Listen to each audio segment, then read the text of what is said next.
welcome to Choosing Acceptance Podcast with your host, Marie Mason. I am here to share some success stories and tips on how to overcome your learning disability so that you can turn your talents into a career.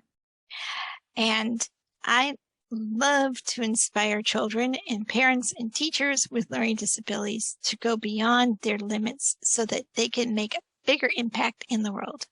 Schedule a call to become a guest on our show at calendly.com/Marie V. Mason.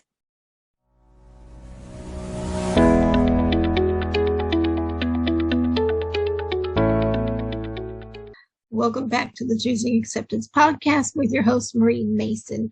And we have a great show lined up for you today, and you don't want to miss it.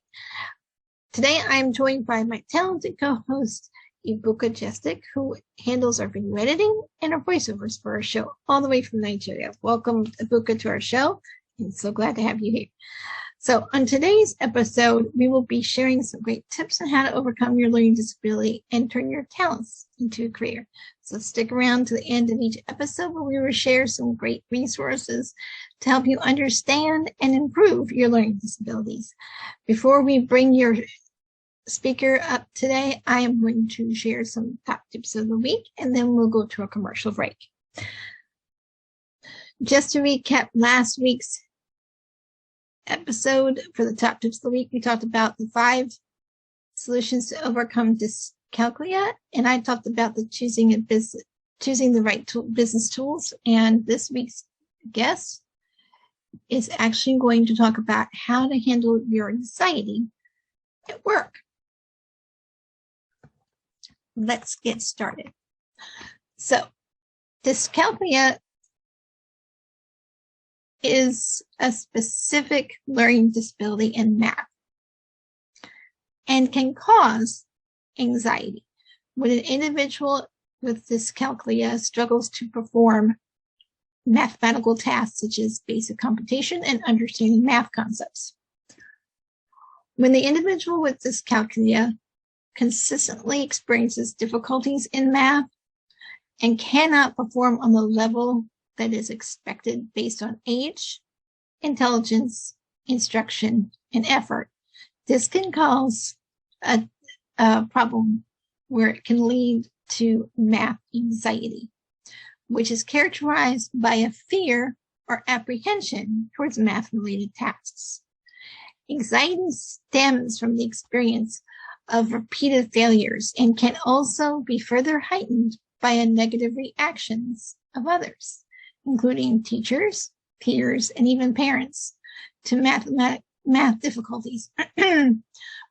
Predicting future negative experiences, like when we played those little stories in our head, that also can add to fear and anxiety related to math tasks. This can lead to avoidance of math-related tasks, therefore perpetuating the cycle of low performance on fear and avoidance. I don't know about you. How many of you have had that experience of avoiding things you don't like to do, like math problems, for example? I personally avoid taxes, listen to the last minute, and I also avoid sorting my files, but that's a totally subject matter into itself. But anyway, I'm working on both. So I'm trying to get better at getting them done sooner rather than procrastinating on them. So if you are like me and like to procrastinate till the last minute, I can understand that. But let's talk about some of the essentials to distinguish between math anxiety and dyscalculia, as they are not the same thing. Dyscalculia is a specific learning disability, while math anxiety is a fear or apprehension towards math. So it's something that, we are scared of, basically. So if you or someone that you know is experiencing math anxiety, let's say it is essential at this point that you're going to seek professional help to manage this condition. And a qualified professor or a professional, can help individuals with dyscalculia to learn strategies to reduce anxiety and to improve math skills. And I'll give you an example. I used to freeze at tests. It didn't matter, math, reading, whatever. I would get test anxiety. So tests to me were one of those scary things because I had so many negative experiences with tests, and some of it was just bad grades, right? Sometimes it's not even outside pressure from other people saying negative things about you. It could be just internal, like you see that bad grade, and so you associate a bad grade with doing poorly on tests, thus creating a test anxiety. Well, it's similar to doing with math. Let's say you don't do very well at math, and it's just a really big issue because you're having the same trouble with grasping some of the concepts. For example, when my son was in third grade, maybe it was in second grade. I think it was in second grade. Second or third grade, he had multiplication tables. And I got a call from his teacher one day, and his teacher said, "Miss Mason, your son is having trouble grasping his math facts." Logical question, what is he studying, right? Because they need to keep us up to date because that math, what he said was very vague. So he comes back and says, "Well, he's not grasping his math multiplication tables as fast as I would like him to." And I turned to the teacher and I said, "Nobody grasps that very fast." And I laughed because I was like, he's a kid. He's in like second or third grade at the time. I think he was in third grade. But anyway, so the long story short of it is, I said, cut him some slack. He says, what's the math facts he's struggling with in the multiplication table? So we'll just work with him on it. So we did, and he was fine. And it wasn't that he was having any fears over it, but he just wasn't getting it right away. And my son's pretty bright and can grasp concepts, especially math concepts, very well, very quickly. And he's got almost like a calculator in his head, seems like, which is cool. But at the same time, some facts you really do have to take your time to learn. Does that make sense? So that's just a funny example. But at the end of the show, we will share some valuable resources and tools to help you improve your math skills. But before we bring up our speaker today, here is a word from one of our sponsors. And now here is a word from one of our sponsors. We will be right back after this commercial break.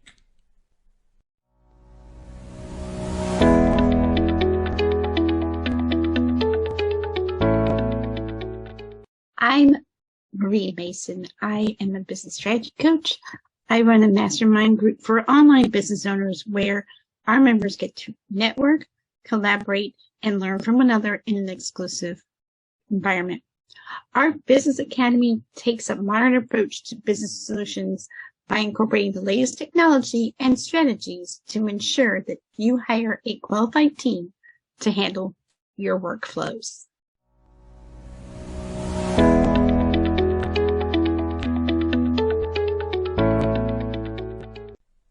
Welcome back to the Choosing Acceptance Podcast with your co-host Ebuka Jestoc.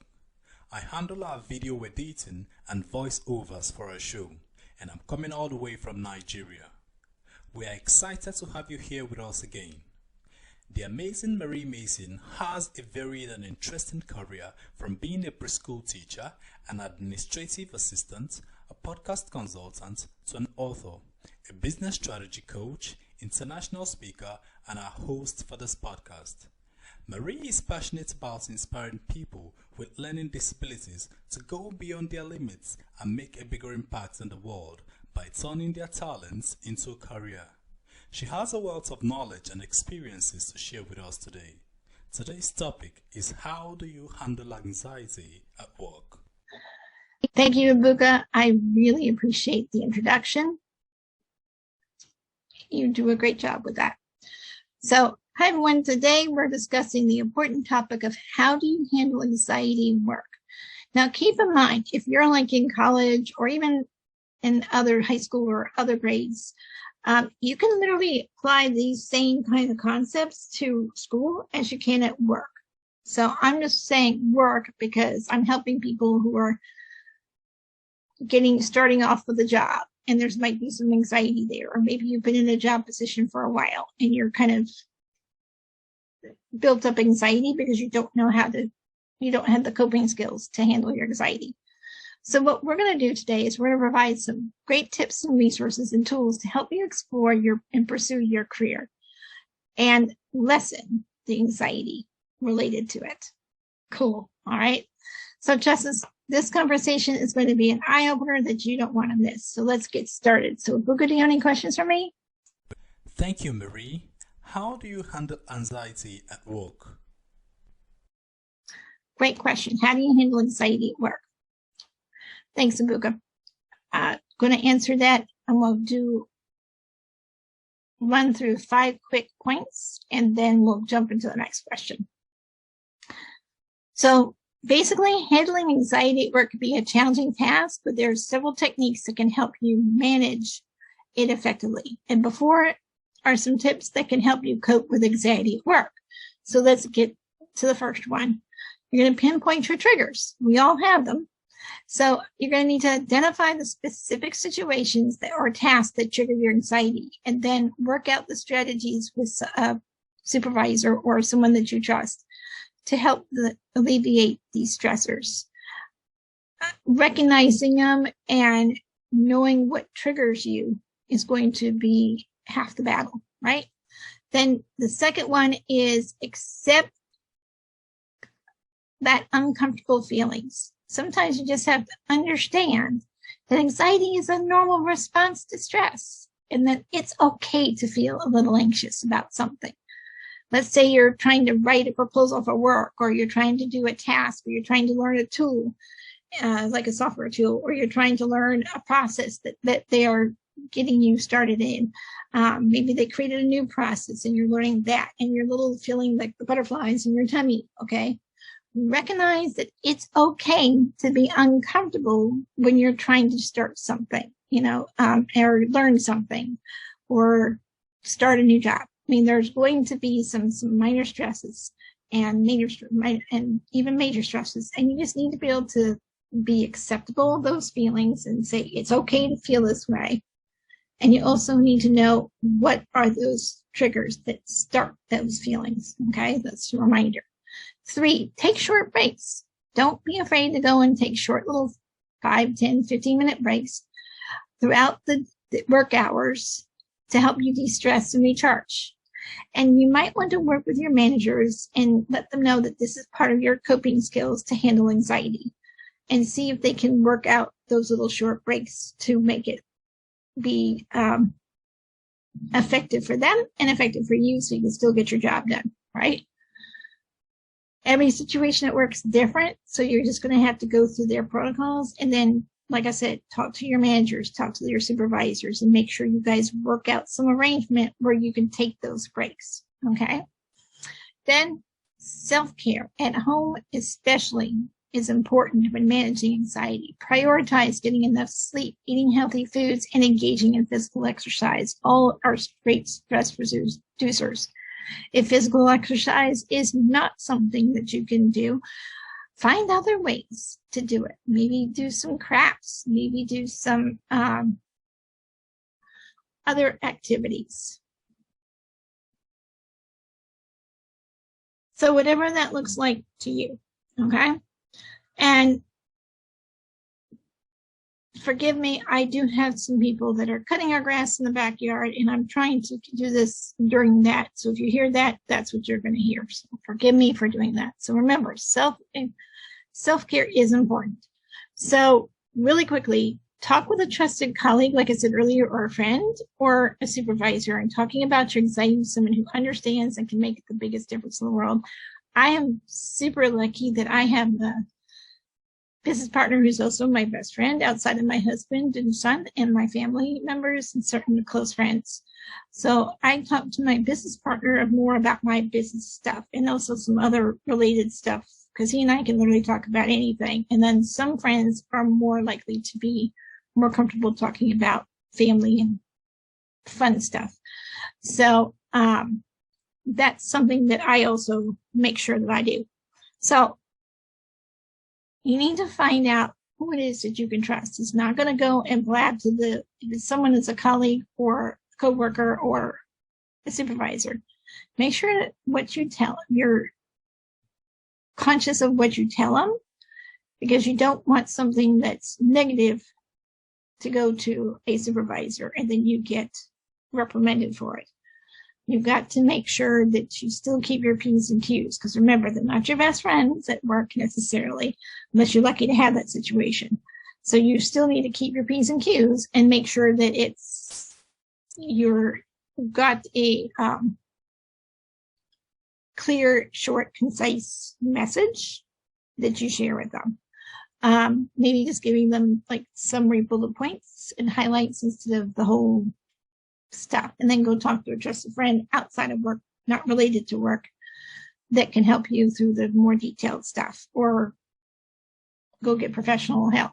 So there are also some 800 hotlines in the US, and there might be some in other countries. So go check out your resources through your government's work page, and it should give you some valuable places where you could go and get that help as well. So by following these particular tips, you can manage your anxiety at work effectively and thrive in your work environment. So that's true. Thank you for sharing your experiences and advice with me, Marie. I'll definitely keep these tips in mind and consider seeking professional help if necessary. Awesome. And you're welcome, Ebuka. Remember, managing anxiety is a process. It takes time and effort. So with the right mindset and tools, it's definitely possible to overcome anxiety. One of the quick tips to practice is deep breathing exercises, the gut breathing in through your nose and out, in and out through your nose. I found that when I was working with a breathing coach, Jen Tiller, back in 2019 and into 2021, and actually she helped me through COVID, believe it or not. So it was a blessing to be able to work with a breathing coach during that particular time. She really helped me to control my anxiety because she was able to be calm with me and work through the different breathing techniques.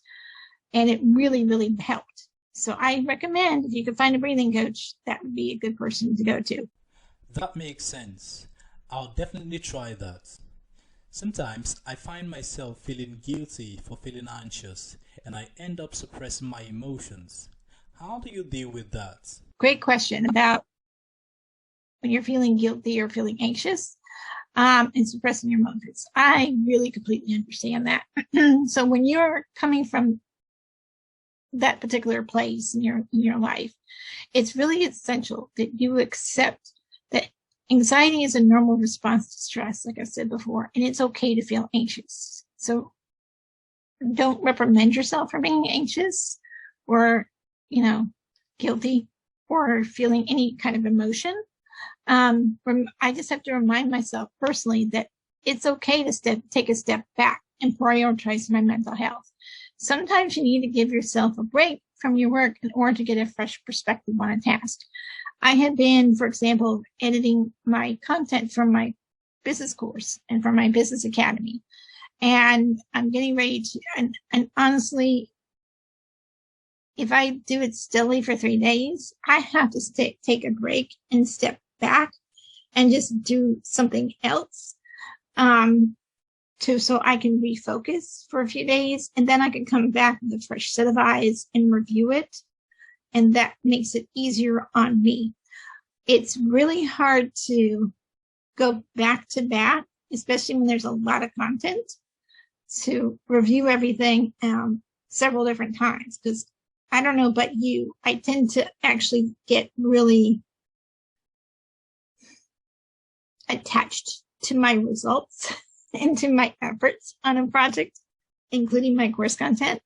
And sometimes it's hard to see it objectively when you've seen it several thousand times. And I'm a part-time perfectionist. I know when to let it go, but there are others that I work with that are not. So I'm trying to understand that and help them to realize, at some point we're just going to have to just let that go and we can fix it later, kind of thing. Still teaching some people that trick. But anyway, the point is, though, when you take a step back and take a break, or even take a day off, call it a mental health day, you need that time to de-stress your brain because your brain handles a lot of material.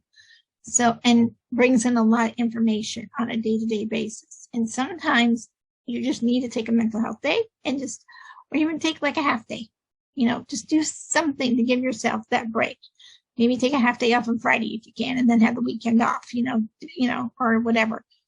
But, do build that in your periodically so that you can also de-stress and then give yourself that break so you can have a fresh perspective when you come back. I found that several people have done that recently, and it makes a difference on when they come back from work. They feel refreshed and they feel like they're ready to focus again. So those are my biggest tips. Are there any other questions? Those are some great tips, Marie. Which brings me to my next question.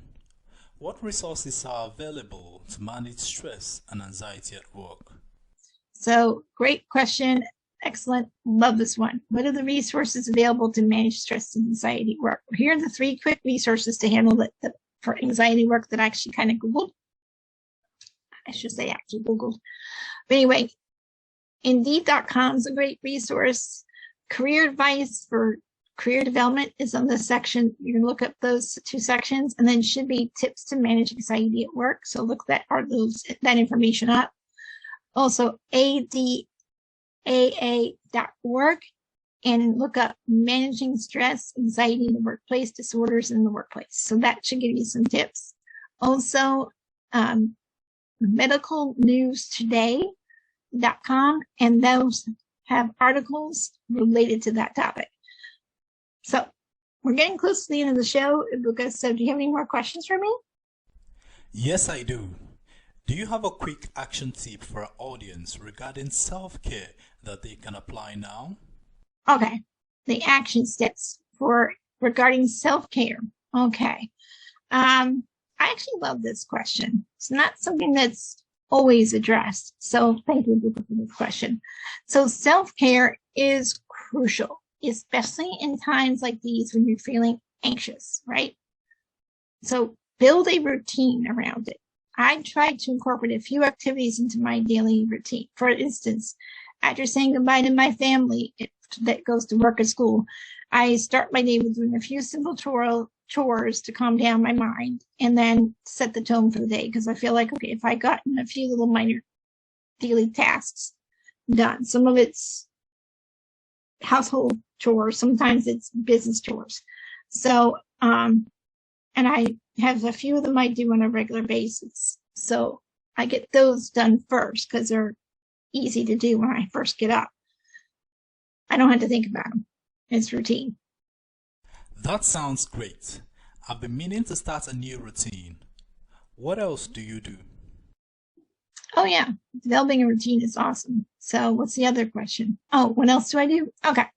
I make sure that I eat healthy meals at home. It doesn't mean I don't treat myself to a milkshake like I did today at Chick-fil-A because my husband works there and I want to support his place of work, really. And then I also drink enough water throughout the day to stay hydrated. Does this. So I'm not as good at it as I used to be. I need to get better at it. So I'm building that back into my routine. I do try to get enough restful sleep, no matter what time I go to bed. Keeping in mind I'm a night owl, so I tend to go to bed later than most of my family. And it's just because my creative brain doesn't shut down before a certain time. But I still try to get up before my family leaves for at least to see somebody go, say goodbye to them. Sometimes I miss the mark and sleep in. But regardless, that's how I do things. And my family is self-sufficient. And my son is, he's in latter part of his high school years. So he's much more independent. So they don't need me much in the morning. They have their own morning routine and they do fine without me. So it's all good. Every family situation is different. So you're going to have to do that which works best for your family. But I also want to mention that taking courses to develop my skill sets for work. So I do take some courses. I do review some videos. So if I feel like I'm not having a good energy level, maybe I'm feeling a little drained, if taking a break doesn't work, then I try to fill my cup up, because that means maybe I've given so much to everybody else and my energy and my focus isn't quite there. So if my focus isn't there, I take a break. If I can focus on something like a training, then I can fill up my cup, and then I can get the energy from that education, if that makes sense. Plus, I could get some valuable information and skills that I can share with other people, if that makes sense. And I also love the support of my video camera coach, and also the support of my business partners. I have several, all three of them are in Australia, which is fantastic. And then I also balance my work and fun activities with my family and friends to create a better work-life balance. And I'll have a disclaimer here. I'm a work in progress. I don't always have it perfectly balanced, because let's face it, life happens, and you're going to have things a little out of balance for a while, and then it shifts into a good balance. So you're going to just have to learn to ebb and flow with the changes. That's really admirable. I think we all are a work in progress. I struggle with getting enough sleep myself. What free resources do you have to share with our audience today? Great question about what free resources do I have for our audience today. Well, there's a few that I'm highlighting, the first three. One is the KHAN Academy. Is a popular online learning platform that offers a wide range of free educational resources. Thank you for sharing those resources, Marie. I've heard of KHAN Academy, but didn't realize they offered free educational resources. And yes, they have a lot of great material on a variety of subjects, including math and other free work. Another free resource is also called Mathway, which is a separate place to go and get helpful tools which also is great for those who are struggling specifically with math problems. So if you need help with math problems, Mathway is a great tool. That's good to know about Mathway. What other free math tools do you know about? Another free math tool is, believe it or not, Dyscalculia.org. It provides valuable information and resources for individuals and their families with math problems. Plus, if you go to our first podcast, I believe it was redefining dyslexia. Our guest there actually has a resource center for learning disabilities. So if you need help with learning disabilities, go to that particular episode and get some information about how to connect with our guests on that show. It's great that there are so many free resources available to help those with dyscalculia and math anxiety. And yes, it is important to remember that everyone learns differently at their own pace. These resources can provide a foundation for individuals to build their skills and confidence in math. Great questions, Ebuka. Do you have one last question before we close out today's episode? What are you offering our audience today? I love this question about what are my offers. My gift today is sharing about our community. If you're searching to find a supportive community that's mixed with teachers and professionals and parents with learning disabled children of all ages, you can go to our private Facebook group just by clicking on the link here to getting some great tips and resources through Bubble Bears membership. Ever wonder what it would be like to see the world through a dyslexic child's eyes? Stick around to the end of the show to hear from one of our sponsors, which is Bubble Bears Books, and to grab a copy of one of my books. Here's the Amazon link. Please close out the show. We're going to have a good week, everybody. I want to thank our speaker, Marie Mason, for sharing valuable information on this topic on the Choosing Acceptance podcast. Please join us next week for great tips on how to overcome your learning disabilities and turn your talents into a career. We stream weekly on our YouTube channel and Facebook group, where you can collect all of our offers. Please make sure you like, share, and subscribe to our channel. Thanks for watching. And now here is a word from one of our sponsors. Have a great week, everyone. That ends this week's show.